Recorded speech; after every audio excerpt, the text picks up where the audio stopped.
This is Marketing Uncomplicated. All right. Today we're talking scale, leadership, and the future of boards with someone who has helped companies like Stripe, Square, Dropbox, and Peloton. Peloton's an interesting conversation.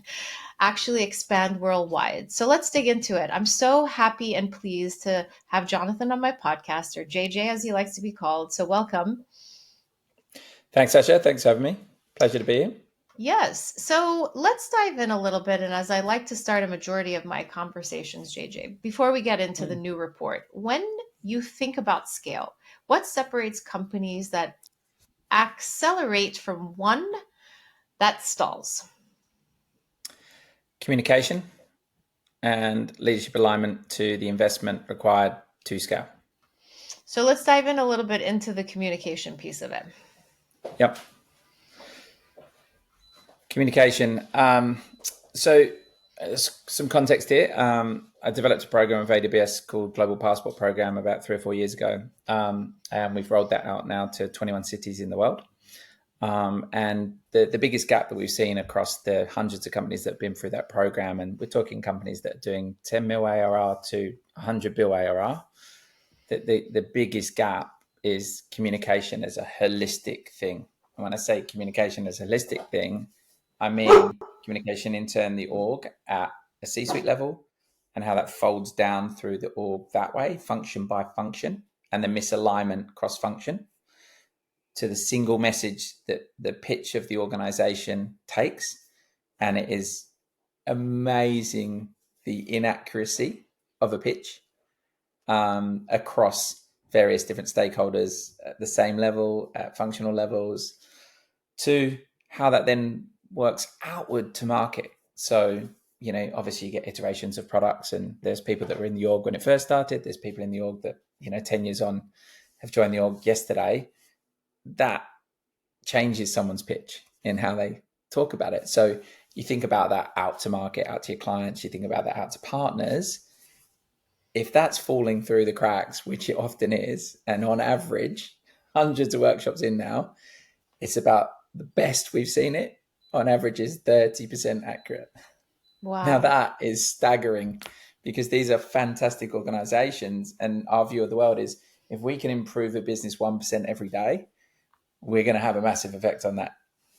And to go into a workshop and be able to fix a pitch, which is misaligned at the C-suite level, to know the impact that can have downward in the org and then outward into partners, clients, and everything is magnificent. And it's a fundamental gap that people just forget. They're too inward focused. They're too down on their own function. They're forgetting about the basics. Yeah, no, I completely agree. It is incredible to realize that and I think even in the beginning with, just myself with working with tech startups, is that they're so busy growing to get to market, building their product, building their service, that all of a sudden that line and ready to launch, and then communicating and working with third-party vendors to get them to market, and them asking them, what's your mission, your vision, who's your ideal customer profile? That's when the convoluted messages start to happen, because they haven't done the work to sit down and put pen to paper and to really think about that process. Precisely. And quite often, like you've said, is because they haven't done that work, whenever that challenge is coming in, so we're coming into them and challenging them on that, it's that sort of light bulb, oh gosh, we aren't aligned. We thought we were right aligned. We thought we're on. But the work then required to fix that is a challenge. Mm-hmm. And what challenges? I want to dig into the challenges. I wanted to dig into the challenges that you face. Sorry, I didn't mean to interrupt you. No, you're right. What you find, we'll just take a really easy example. So let's say there's 2 co-founders. One's a product and tech person. One's a more commercial orientated person. If you go at a business and you're all in, and you're 5 years in, you're 10 years in, but you haven't spoken the right way for years because you've been doing exactly what we've just said. Imagine it's like a left and a right hand going all the way out and stretching out to the length that your arm for your left handers can be as far away as your right hand. That polarizingly opposite view that's been created through that chasm of lack of communication creates a massive problem, because they've built basically 2 separate businesses, a commercial business that's outward facing and an internal product and tech build business that's internally facing. And there was a customer a few years ago that I've never seen it so far apart Hmm. because Where do, they were lost. yeah. Where do you think that this fundamentally begins? Like what is the problem at its core and where does it start? And how can businesses mitigate that Hmm. just falling apart from the top bottom? Well, I think it starts from day one when you say, let's start a business together. And Yeah. then I'm a product guy, you're a sales guy, bang, go. Yeah. Um, in that case. And then one of them moved geographically to the other side of the world, day Yeah. two. Yeah. And the kind of like the chasm of divide is real. It's the Atlantic Ocean. Yeah. Um, but in a sort of, in a weird way, like we get really, as humans, we go and solve the big problems. We forget about the basic needs. And so, if you think about it at a human level, outside of work, personal relationships, communication is critical. We think about it as a one-on-one leadership viewpoint, like, so am I managing my team the right way downward? But what often happens in the pace and the enthusiasm and growth of a scaling business is that the critical leaders don't get together enough, and within their week. So if you think of a week schedule, there isn't enough thinking time baked into their time. So they're basically always on the frantic push on whatever their role responsibilities and accountabilities are. So being able to step out of the organization and actually be real again, like it was when they're in their bedrooms creating their startup idea together or garage or wherever, they don't have that time. Yeah. And businesses forget that that's almost the most important time. So being able to take a step out of the business for 2 days a quarter or whatever that may be to kind of come back together and Hmm. holding each other accountable or someone holding them accountable for doing this. For me, that sets the tone of why a business will make it or won't, because they give their time back to, Hmm. that airspace of being real with each other, and understanding what's going on each side of the business. And you can have regular cadences and KPIs and metrics, and we've seen a million businesses with the best cadences and metrics in the world, but they're actually not communicating in a real way.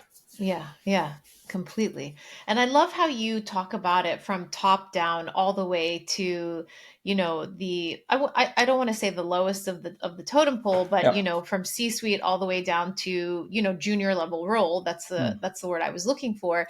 And really getting that pitch internal because whatever somebody feels from an internal standpoint of working for a company is how they're going to communicate that absolutely. at events, at networking events, and so on and so forth. And then that becomes their North Star, where all marketing content and communication becomes a mirror to what's happening internal, right?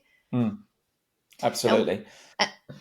I just wanted to like bring up well, really one company that I love and I keep going back to. I mean, obviously, I'm somebody that Mm. wears glasses and I need contacts, but 1-800 Contacts is one company that I feel that I want to take a peek inside because their customer service in the 10 plus years, probably since their inception, has been on point in terms of one ring they Amazing. answer, like just they're so happy. And I'm like, what's in the water in Utah? Because I want to move there and every customer service should be out of there. But what goes on internally in this company? I love it. I think it's like a really refreshing view, right? So you feel that. And it is always interesting because sometimes it's just one business unit leader is just exceptional. And as Yeah. a result, their customer team is super happy. Yeah. And that could be compensation, could be the only reason, or like they're in an area where there is a jobless market and they've been able to give these guys and girls this awesome opportunity. But really, if we really dig into that, it doesn't tend to be just that silo. It Hmm. tends to Hmm. be there's a belief in the vision and the mission, and that's being reaffirmed in various different guises. And today's world with remote workforces, particularly prevalent in the States, it is that safe environment. It is that diversity inclusion. It is not just benefits. You can have them. Forget the companies that were doing it a few years ago. Like you can have as much holiday as you want as long as you do your job. You're like Yeah. these things. They don't necessarily mean things to everyone anymore. And so this in-person time, what their incentive is, what are the benefits. Like there'll be a much broader reason of belief. And so if we take that in a different sector as an example, in a charity not-for-profit setting, you tend to get really enthused execs because they've done all the hard yards at a bank, semi-retired, and moved into something they're passionate about. Yeah. It's the easiest way to kind of see that exchange, like a successful investment banker that's now a CEO of a NFP in something that is richly close to their environmental roots. You will get a different response, and you'll get a different leadership type, and you'll get a different buy-in. And so there's so many things that accumulate to make that thing happen that you've just described with the 1-800 contacts. And yeah, I find it, we're really privileged. Like we've met thousands of companies over the years, and you can kind of walk into an office environment and you can pretty much tell whether the culture's bad or good within Seconds. 30 seconds. It's like, or wow, this has got some vibe. Like you feel, you're like, I want to be here all day. This is good. Yeah.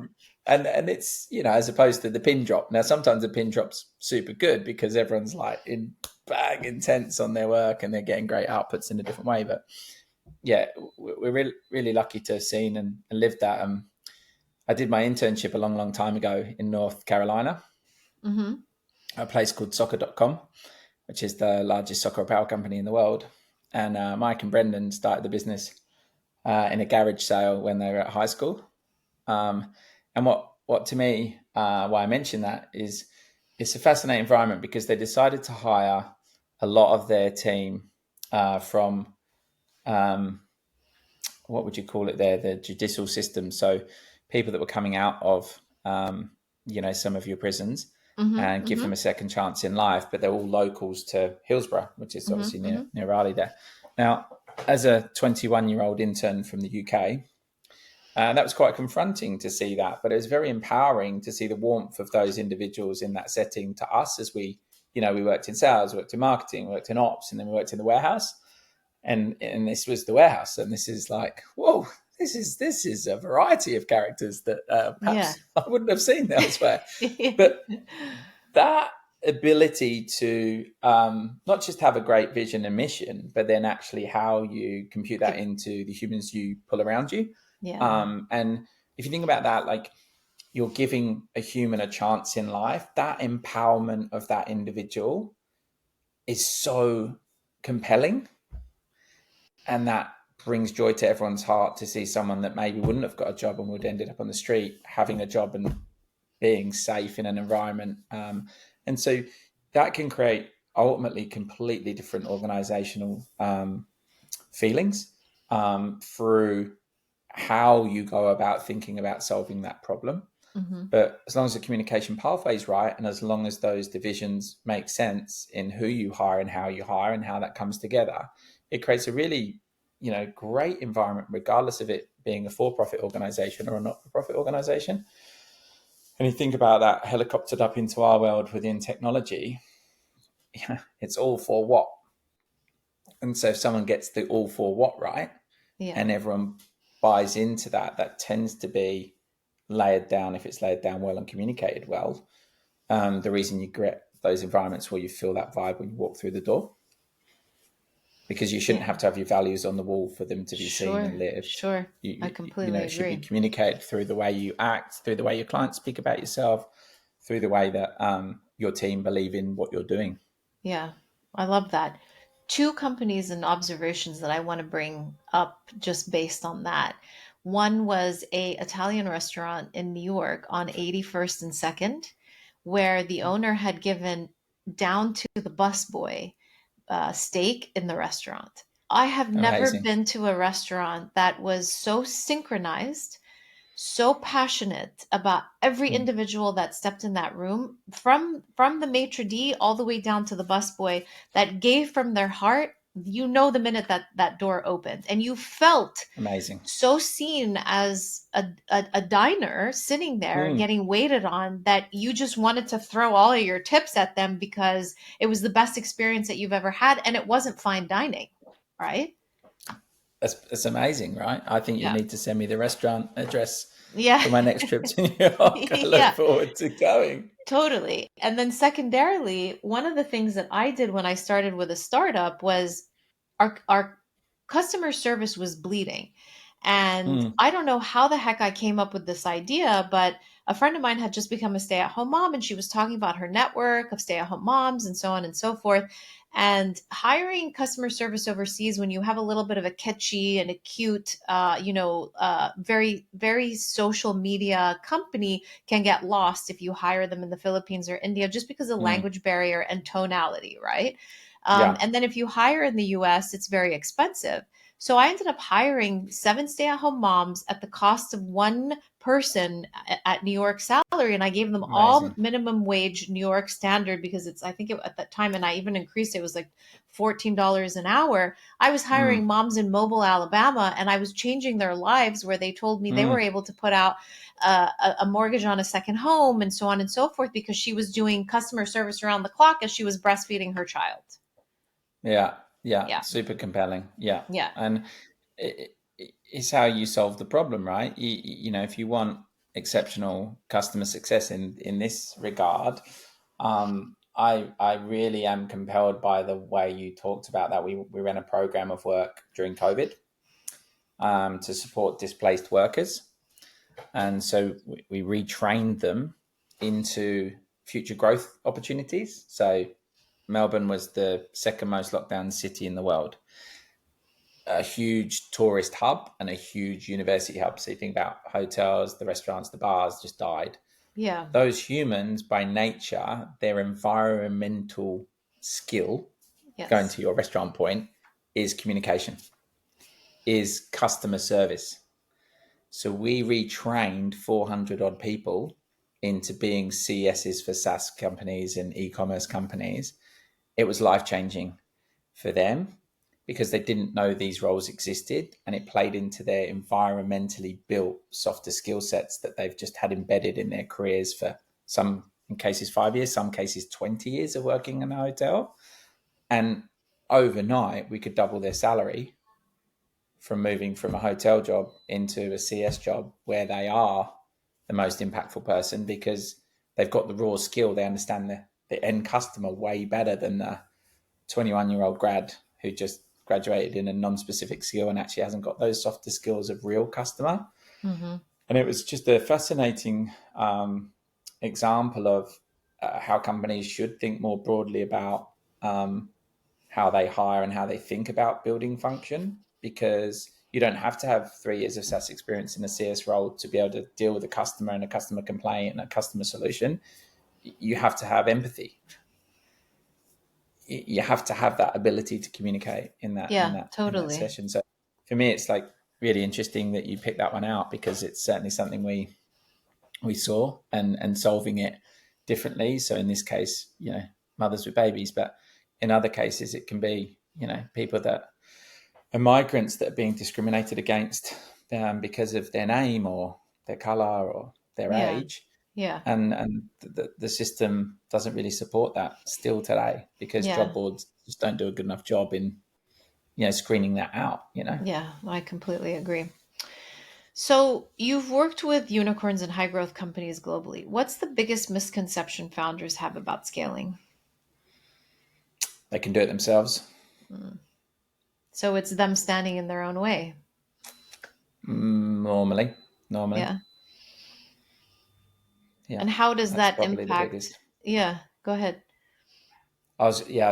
It sounds not too simple of an answer, but it is the reality more often than not. Yeah. And how They does don't know what they that, don't know. yeah, and how does that affect, to go back to everything that we were talking about from a communication Mm. standpoint? So, what it does for a culture is if you've got smart people that can solve problems in your business today, and they see the same um, mechanism to try and scale over and over again. So burning capital as if it's going out of fashion because they're failing to see that failure isn't bad now because failure is good or is perceived to be good. but it's what failures are perceived to be good versus not. So just throwing money at a problem. So yeah, spending a load of marketing money on launching into a new region without doing your research is not going to be the answer. Just deploying a team of 30 people in a new region and thinking if you hire them from a competitor, it will work. That's not the answer. And so it's the ability for a founder to unblock themselves, listen to the communication pathways from the people that are experiencing these failures, and seeing this capital fly out the door without a strategy, without the data, without the insights, without the prioritization of geo, without the playbook built. If that doesn't happen and it's not listened to, you create or begin to create that the cracks in an organizational framework for success, and the team feel that, and then you start to lose the team one by one, and that core team that's around you starts to get frustrated. Their team underneath them gets frustrated, and the momentum of an organization is lost. Now, the challenge of that happening in organizations that we're talking about is that most people, certainly in America, are staying with an org for 4 years because they want to get their outcome.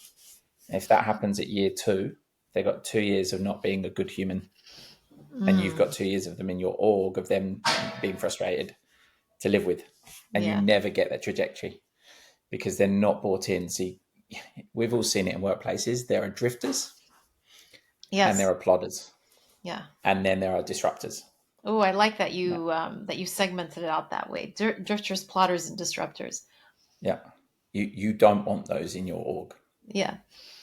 And if we do a capability assessment coupled with a cultural assessment of many orgs, there's normally 20% So in can large you orgs. can you define the drifters and then the what was the third one? The second one before disruptors? Plodders. Drifters, plotters. What? So maybe I have a different definition of disruptors because when I hear the word disrupt, I think positive in a business setting in a format. Mm, So I guess define what you mean by those three for us to better understand why sure. you wouldn't want those people in your org. Yeah, so think about a drifter as someone that's been hired because they're super capable, Hmm. but they're not being given the accountability to do what they want to do in the org. Now, sometimes that's on them, sometimes that's on the org. So they are capable, but they're drifting. So they're probably being utilized 50 to 60%. But they are and could be capable if engaged the right way, communicated the right way, and put on the right framework for growth. Yeah.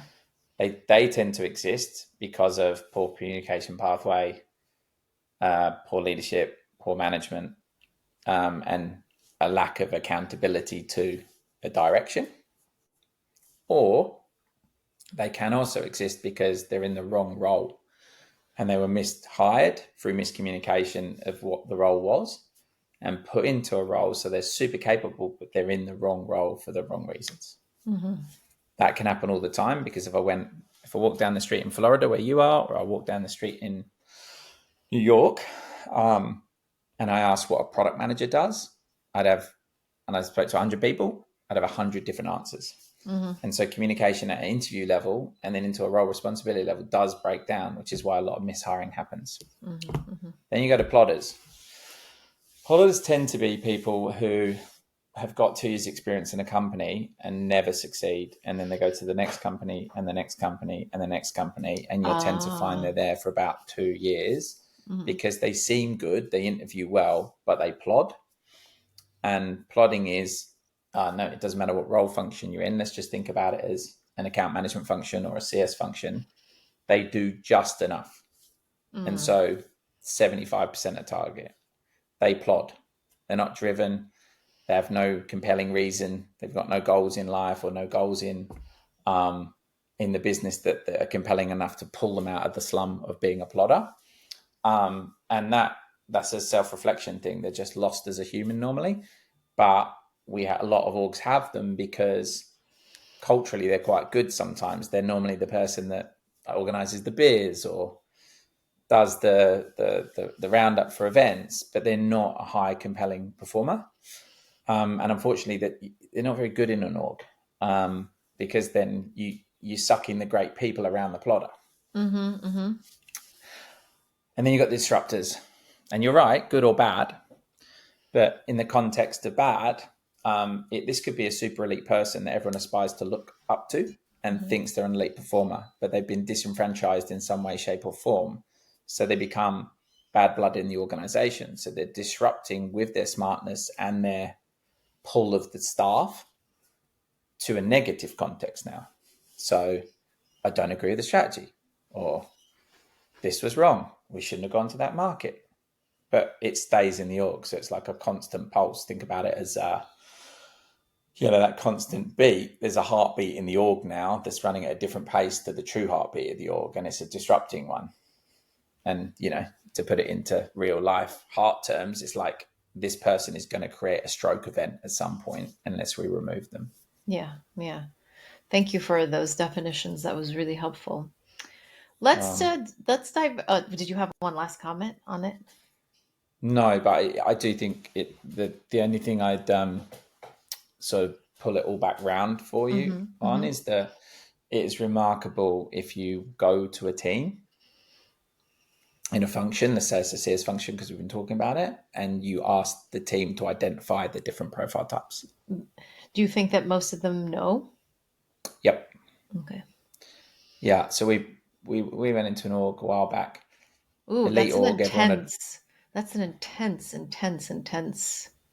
setup there to do that. but you have to. So Yeah. if we're in this organization. So when we do sort of the company hadn't performed for 4 quarters in a row. So it was performing at roughly 80%, should have been doing 120%. And when we do these reviews by function, in this case, this was sales. We might interview all if it's really necessary, but we tend to take like a 30% view, which is if there's 100 people, we'll all interview 30 at various different levels and stages in their careers. So from top down, in different role functions through that. And what we found was the 3 bad blood persons in the org, once removed, unblocked everything else. Now, there were some other errors What do in you mean by mishiring, unblocked overhiring. everything? What do you mean by unblocked everything else? Well, they were so toxic to the environment that they were blocking the um, desire, the drive of others, and all of their ideas and considerations that were actually to try and get new revenue in for the org were being squashed down. No, no, no, no. Wow. Wow. And by removing them, and then giving not people just the freedom, like a lot of people have been overhired ahead of their time because they were doing well revenue wise, but they weren't given the training to get up to that next level. So they'd taken like over 4 years of successful sales. They'd gone from a junior person to a senior person, but had no management training, but yet were managing teams of 5, 6 people. Yeah. And so we was also like, hey, it's okay. You weren't given the training. Let us now put you on a plan. It's like this relief from them. Like, oh, thanks so much. It's felt so much these last years. And so by having an outlet, which is an external party to tell the truth, by enabling us to then get rid of the bad blood, we turned that organization around to over 120% within 6 months to return the loss of the year before and get ahead for the year in advance. So Yeah. that those people we talked about, the plotters, the disruptors, that's what they create. Yeah. Yeah. That's wonderful. I love this. I love it. I love it. Let's shift a little bit and talk about the global board governance study. So you recently released a series of board governance reports, the latest global Yep. study of its kind.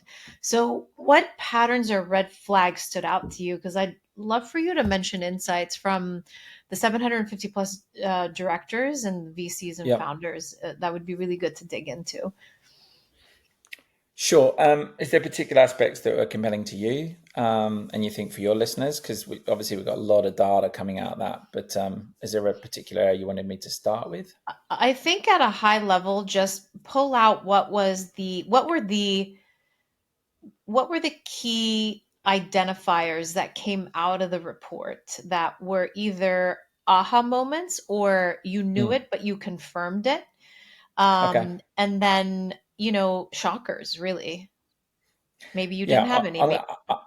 I'm going to start with the best thing I heard for your market, Yeah. right? So we did these interviews 6 years ago, and we did them again this year. Yeah. One of the overwhelming pluses was that for the first time on boards in the US, the diversity card had shifted to 50% in diverse board representation, so non-white males.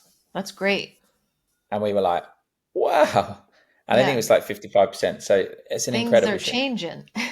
Yeah, an amazing way, right? Yeah. So for me, that diversity benefit and the stats that came out of it are that why is that important? Well, the top five benefits of having a diverse board are increased innovation, more creative problem solving, stronger collaboration, broader perspectives, and insights into new markets, right? And so, they all sit as around the 30% mark as impactful if you have them.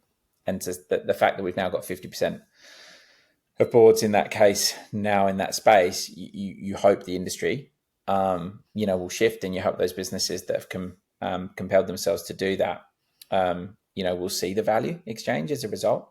But I mean, for me, that was super refreshing. Yeah.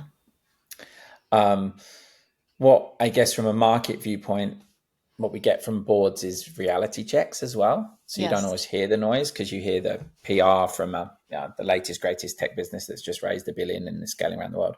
But, the AI revolution is real in terms of the impact that it's having across the board. So the negative to that is it's eroding SaaS revenue in many cases. The benefit to that is it's enabling really great businesses to move faster, to operationalize quicker, and take a chance on it. But what isn't keeping up with that is the, if you like, the governance of it, and the ability for boards to understand what that really means, and the ability for startups that aren't in it at the moment to have a net impact on it.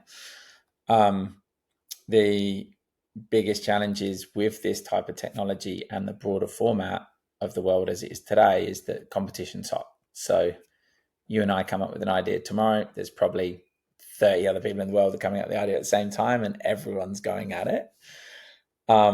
But critically, and obviously plays, beautifully, I suppose, or fortunately to our experience over the last 20 years, is that one of the biggest challenges is G2M support. And so we've built obviously a whole program with AWS in and around this, and we saw it hands on. We didn't think it'd be as bad as the evidence and the data we've received over the last 4 years on it are, but it's still big. Despite AI, there is a critical shortage of skilled talent in certain role types and functions.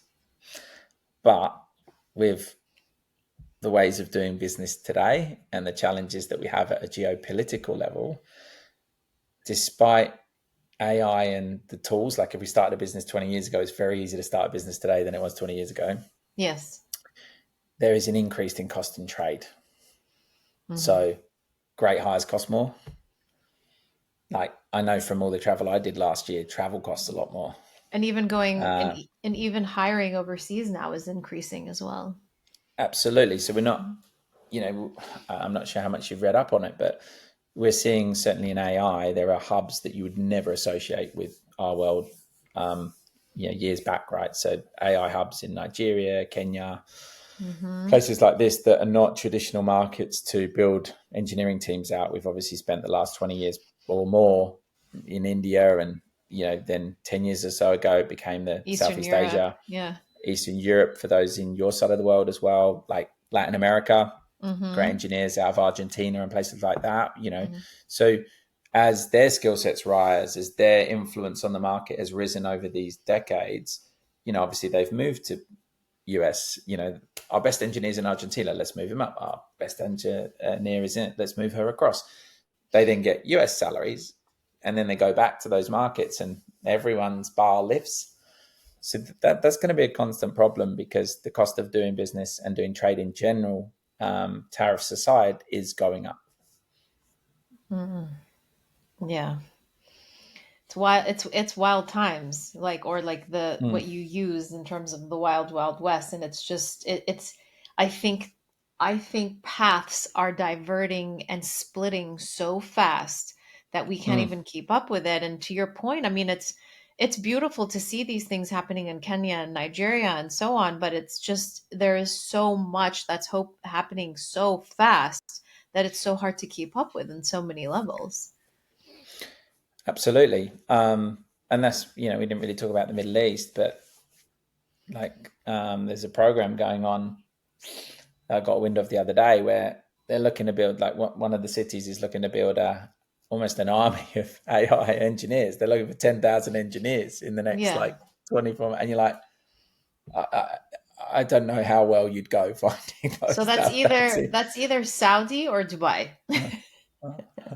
But and that if you think about that thirst for knowledge and Yes. going back to the way that world used to work, education principles, like let's get highly skilled people in our country, and our country's GDP will go up.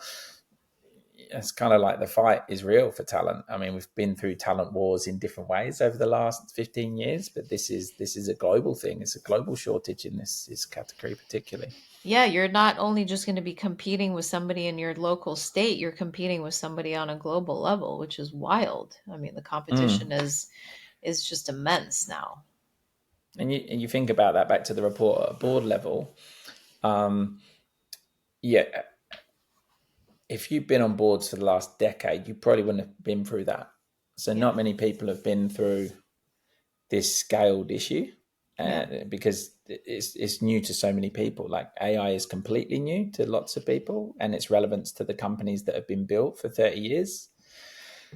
And then you put the talent shortage on top of that, you put the competitive stuff, you put the noise, you put all the it's just a very different landscape, which you feel for the boards that have got to try and help the businesses through these challenges because the pressure's on and the answers aren't always there. Yeah. No, absolutely. To tie it back to small businesses and scale up entrepreneurs, for the Mm. founders listening, who maybe don't yet have a board, Mm. when should they start thinking about building one? That is a good question and a tough one to answer clinically. But what I would say personally is whether it's a formal board or not to start with, to the points we raised before, where you're always inward looking and you're Hmm. not communicating. If you're two co-founders, the sooner that you can get an independent voice between the Yeah. two of you with regular cadence is the better. The sooner the better. So Okay. could be day one. The importance of when you need to formalize that, for me, can be as early as your first customer if it's a big customer, Hmm. to a big partner. And the point I would like to get across really clinically to any founders listening is an independent chair Hmm. is critical. So what that means, it's not an investor. It's an independent person that is there to support and govern you as the owners and the shareholders of the business, and make sure that you're being true to yourself as co-founders and true to your aspirations as a business, and having that neutral sounding board as a formal paid person. It makes it real, and the sooner you make it real and you become accountable to more than yourselves, you will have a more compelling business and you'll have a more compelling outcome, or you'll have a much more clinical view and a much more clinical walk away, this isn't working, because you have someone not Backing emotionally you? attached. Yeah. So the sooner the better. It can be informal, then move into formal. But the critical point I'm trying to make is that an independent chair is the best route, Mm-mm. and that will protect you through the length of time that you build your business. And not every independent chair is right for the journey, and not every board member is right through the journey. And as you go through super scaled motions, you don't want to be tied into people for longer than a year sometimes, because the business can change overnight. Sure. I like it. If we switch then once again to AI leadership and corporate governance, everyone is Mm, talking about AI, as we've obviously been talking about it here, but sure. let's cut through the noise a little bit. How is AI actually challenging boardrooms and governments right now? In the boardrooms, there is a lack of understanding of it and its impact to the business. Hmm. Full stop. So it's not like people have added on a board course on AI. Yes. And then how do you govern AI? So you've got, if you're building with AI and you're building on some agentic model when you're trying to compete and try and move your business in a different direction, boards tend to have struggled from a product and technology viewpoint. Normally, they don't, the founder CEO person is normally that voice. Yeah. Sometimes they've got a decent enough board where they've got some of those people that have done it before, but at an AI level, it's not like there's an AI lead on a board yet, because there's just not enough people out there that have seen it and done it, to spread them out across every single company. Yeah. So Or to this call them governance that and risk, super expert in that field. yeah, Yeah. yeah. So there is a real need for education for boards as to how to act with the information they're receiving from the org, Yeah. because then there's a new set of rules as to security, compliance, regs, spend, consumption, modeling, strategy. All of these things are not necessarily built well yet when you're playing around with it. Mm. So there's already, we're seeing in the work we're doing in our AI practice, there's compelling evidence as to why that's such a gap. Yes. Um, because there's an education requirement across a whole of an org sometimes, like how is AI affecting everything, because there's that sort of scaredness of bringing AI in because everyone thinks there's going to lose the job, as Yeah. an example, which disrupts the culture. But the reality is it's not in many cases. And so whether the board's scared, whether the CEO's scared, whether the team's scared, this comes back to that communication pathway. So for businesses that, are already not there, an education pathway first as to what AI could do and Mm-hmm. how are people thinking about it. And we did an audit of an organization a few weeks ago, and it was remarkable. All these like different departments, and this is like sort of a banking product. All these different departments were playing with it in their spare Yeah. time and hadn't talked to each other and hadn't talked up about it. Yeah. And so that actually built really compelling solutions to the problems they were seeing in their org today. But there Okay. wasn't a forum to discuss AI. There wasn't a strategy that we want to empower you to use AI. Yeah. It was just simply not talked about because people were worried, and they were worried, the staff were worried they're going to lose their job. Wow. But then when we went in and found it all, we could, sprout up some user cases that will have a net impact on the business before Christmas. Yeah. So customer engagement scores, manual labor things like data entry things that people had already solved for that would save hours and hours of work. So it's just, yeah, it's one of those things. It's the new digital revolution that we had 15 years ago. So imagine when we're doing all these agile things, we're now doing or needing to move to these AI things, and it is normally a board down education thing that then the communication streams can come flowing through the right way, Yeah. so that it goes from top to bottom the right way. And there is evidence that we are seeking support to educate you all on it and the impact it's going to have on our business, so that everyone can kind of breathe and do their job. And then there's a process that's followed through with. So whether that's building, whether that's acquiring tools to support that every business will have a different user case. But yeah, it's fascinating. It's Mm. just, yeah, super fascinating to see how different people are dealing with it. Yeah. How do you feel that your AI practice tool has been helping companies across the board since you launched it? Um, Very much in that way. So Yeah. I see it at this stage in its infancy as an education arm, in the sense that the most compelling changes we're seeing in orgs is our ability to educate businesses on the impact it's going to have on them, and what they can do for it, and what the off the shelf products are they can do, and then how they can go about building it. Um, so that's probably the best, in my view, of a broader strategic viewpoint. But the net impact of the actual physical outcomes of the work that's being built is incredible. Like, Mm. I think people don't realize how easy it is because they really just don't understand it and they've boxed it. And Yes. so, one of And they've our boxed it and feared it at the same time.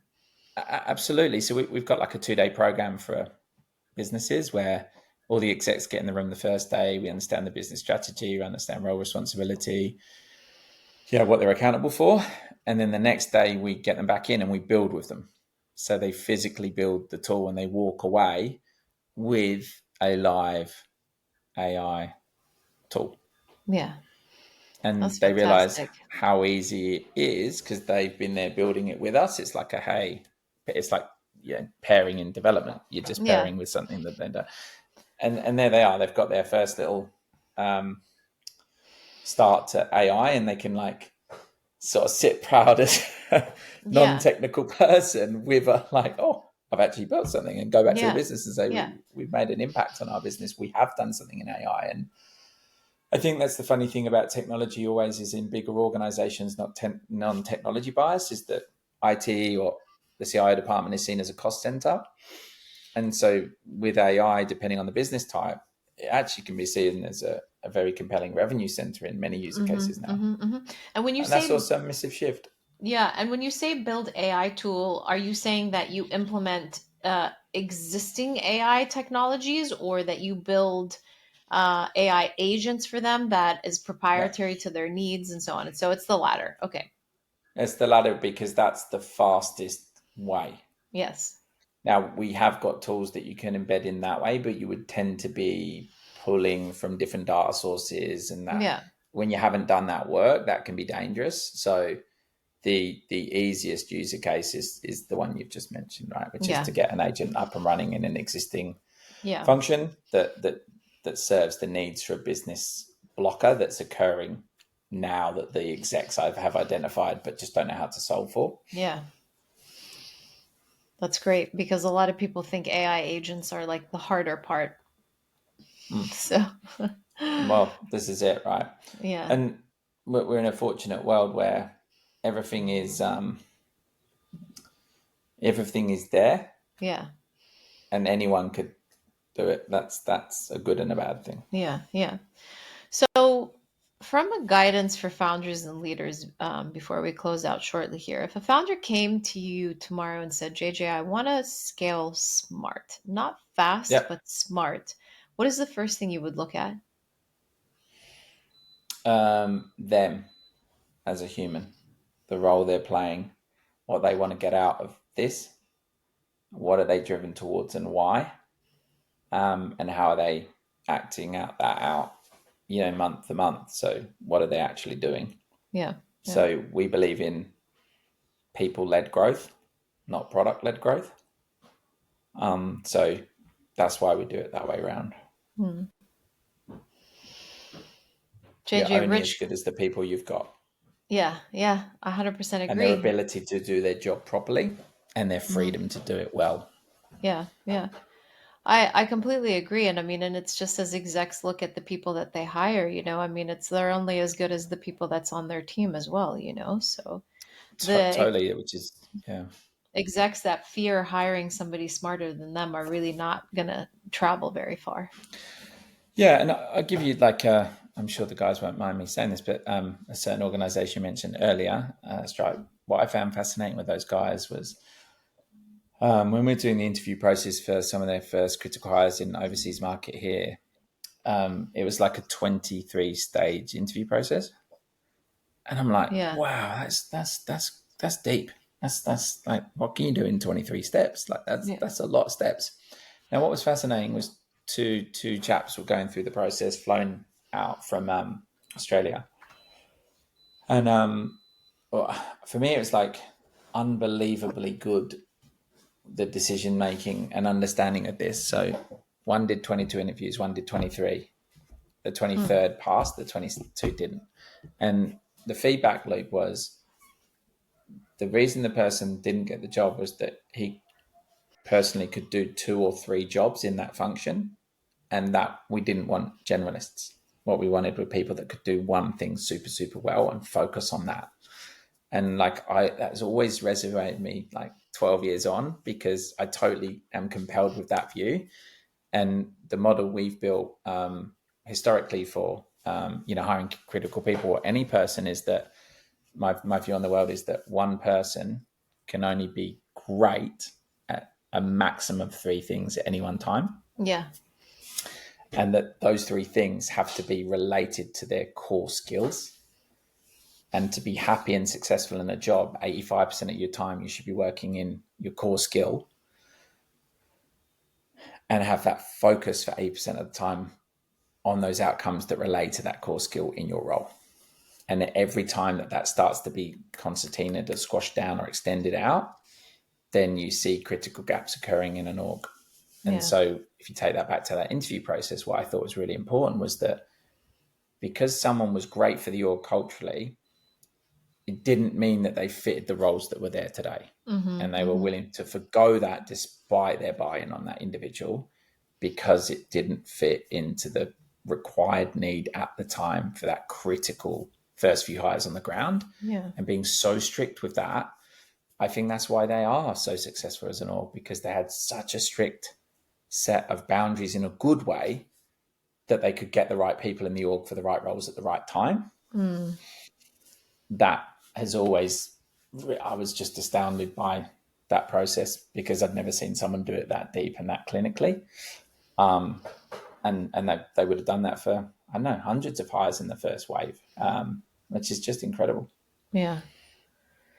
JJ, this has been such a great conversation, so insightful, lots of key takeaways here. But before we let you go, we'd love to do a fireside roundup and ask you 3 questions where, whatever comes to mind, Sure. just fire away. So one myth, what is one myth about scaling or board governance you want to permanently debunk? You can't take someone else's playbook and roll it out for yourself. So not transferable from one company to another. Nope. One word. If you had to pick one word that captures what it truly takes to scale a company today, what would it be? Resilience. I love that word. One habit. What is one daily habit that has fundamentally changed the way you lead or think? Breathing. So you do a bunch of breath work? Yeah. That's great. Definitely Yeah. gets us through the day and life in general. Yeah. I just think we don't stop, right? And that is me, right? I'm all Yeah. go, all in. But being able to, you know, more maturely look after myself and being able to stop and Yeah. breathe, I found that breathing is my ability to just be at peace in that moment, even if it's like 1 minute, like separate the everything that's going on in that noise. And that's a start of the day thing, but in the middle of the day to be able to break that up, before you go into a big meeting, 3 huge breaths, like give your body what it needs differently, which in this I love case it. is headspace and air. I love that. I love that. JJ, thank you for uncomplicating and what scaling in modern governance really looks like. We really appreciate your time and loved having you on the show. So thank you. Thanks, Sasha.